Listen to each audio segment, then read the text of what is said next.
कक्षा 9वीं गणित विषय का जो अर्धवार्षिक परीक्षा पेपर है अब आपकी स्क्रीन के सामने ऐसा पेपर बता रहा हूँ जो परीक्षा में आएगा। तो पेपर बताइए, देखिए पूरा का पूरा पेपर जो कि 101% परीक्षा में पूछा जाएगा। तो ध्यान रहे इन प्रश्नों को आपको याद कर लेना है, क्योंकि पूरा का पूरा पेपर हमें मिला है जो कि 100% आपकी परीक्षा में पूछा जाएगा। प्यारे विद्यार्थियों, सबसे पहले आप देखिएगा विकल्प वाले क्वेश्चन में आपको बता देता हूँ जो कि 100% परीक्षा में आएगा। 100% में गारंटी ले रहा हूँ कि प्यारे विद्यार्थियों अगर आप इन पेपर को देखते हैं तो पेपर आपका बाहर नहीं जाने दूंगा। बहुपद px बराबर 2x + 5 का शून्यक है, तो इसमें हो जाएगा -5/2। ये आप सभी बच्चों को ध्यान रखना है। नेक्स्ट क्वेश्चन दिया गया है आपकी स्क्रीन के सामने। सभी विद्यार्थी इन प्रश्नों को रट लीजिए। क्वेश्चन खुद ये कह रहा है कि मुझे याद कर लो, मुझे याद कर लो। बस कमी यही है कि आप याद नहीं करते हो और बाद में टेंशन करते हो कि काश हम याद कर लेते। तो भाई समय आपके पास अगर बचा है तो आप इन पेपर को ज़रूर याद कर लेना, क्योंकि मैं गारंटी ले रहा हूँ कि पेपर बाहर नहीं जाने दूँगा। एक परिमेय तथा एक अपरिमेय संख्या का योगफल या अंतर एक सदैव एक संख्या होती है, तो वो सदैव अपरिमेय ही होने वाली है। तो अपरिमेय ध्यान रखना है। अगला प्रश्न दिया गया है आपकी स्क्रीन के सामने जो कि आप देख पा रहे हैं, जिसमें आपसे पूछा गया है बहुपद x² + 3x⁴ plus x 4x⁴ plus 7 की घात क्या होगी। तो इसमें घात अगर आपसे पूछी गई तो आपको करेक्ट उत्तर के रूप में 4 बताना है।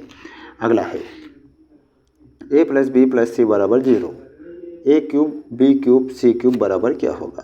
तो बराबर में 3abc हो जाएगा, है ना।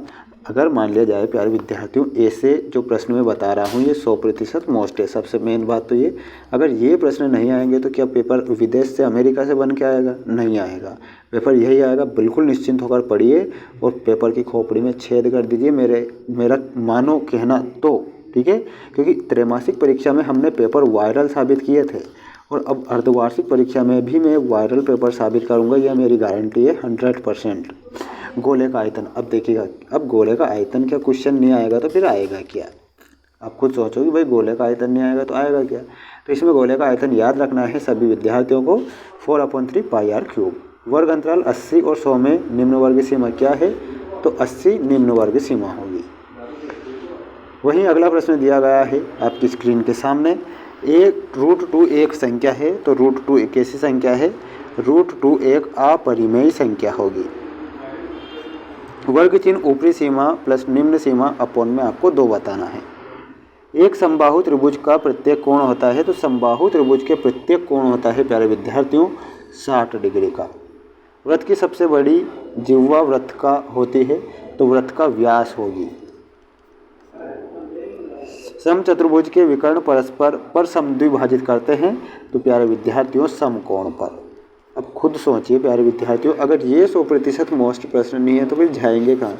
अरे भाई कमी आपकी रहेगी, अगर आप नहीं याद करोगे तो बिल्कुल निश्चित कमी आपकी रहेगी प्यारे विद्यार्थियों। क्या मैं पेपर नहीं बता रहा हूँ, 100% में गारंटी ले रहा हूँ कि पेपर बाहर नहीं जाने दूंगा, तो नहीं जाने दूंगा।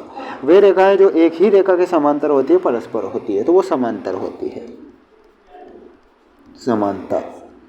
अब हम बढ़ेंगे अगले प्रश्न की ओर, जिसमें मैं आपको सत्य पर टिक लगा के बताऊंगा। तो टिक के माध्यम से ही पढ़ना है ना। सारे सेट पेपर में मैंने टिक ही लगवाए हैं सत्य में, तो आप इन्हें पढ़ लीजिए। बाकी सभी सत्य हैं। मूल बिंदु के अगर 0 पूछे जाए तो मूल बिंदु के निर्देशांक 0 होते हैं ना, बाकी यहाँ 1 दे रखा तो गलत होगा। अब जोड़ी देखिएगा, आपकी स्क्रीन के सामने जोड़ी भी है जो कि आपकी परीक्षा में पूछी जाएगी। तो आप सभी विद्यार्थी अगर तैयार हैं तो रट लीजिए, छाप लीजिए। हीरोइन का सूत्र, हीरोइन का सूत्र क्या होता है। तो हीरोइन का सूत्र होता है a + b + c/2। ये हीरोइन का सूत्र होगा। आयत है एक, आयत क्या है। तो प्यारे विद्यार्थियों आयत एक चतुर्भुज है। ऊपरी सीमा प्लस निम्न सीमा अपॉन 2 में आपको बताना है। थर्ड में वर्ग चिन्ह क्या हो जाएगी, ऑप्शन नंबर ए हमारा यहाँ पर करेक्ट होगा। समीकरण 2x - y = 7 का एक हल है, तो ये किसका हल होगा चौथा में आपको बताना है, ऑप्शन नंबर बी।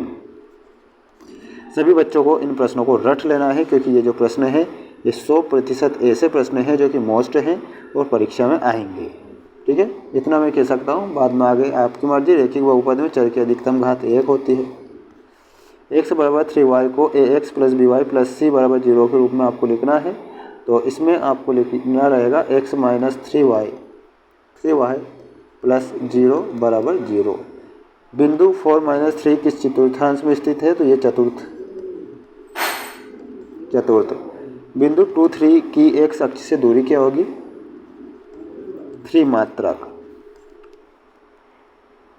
पूर्ण कोण क्या होता है? 360 डिग्री का। एक बिंदु से होकर कितनी रेखाएं खींची जा सकती है? अनेक। तो ये सारे के सारे जो मोस्ट प्रश्न थे मैंने बताए हैं, आप इन्हें पढ़ें और अपनी तैयारी को इतना मजबूत करें जिससे कि आपको अपने दोस्तों से ये ना पूछना पड़े कि भाई मेरे ऑब्जेक्टिव छूट रहे हैं यार बता दे, ये ना पूछना पड़े। ठीक है।